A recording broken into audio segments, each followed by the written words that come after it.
Mukozi. Tandika. Weewaawo siyinza kwewugulazanga omunyolo ali engabi.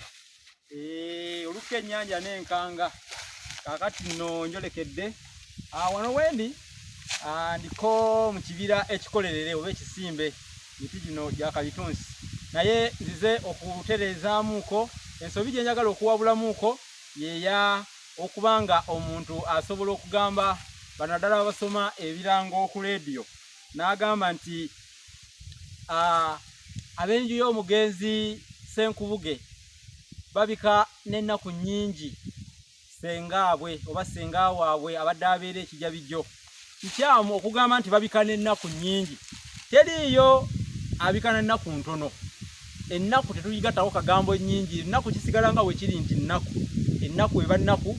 So togamba nti n'ennaku ennyingi nti abika n'ennaku ennyingi. Waliyo abika n'ennaku entono. Ekyo tekiriiyo bassebo ne bannyabo.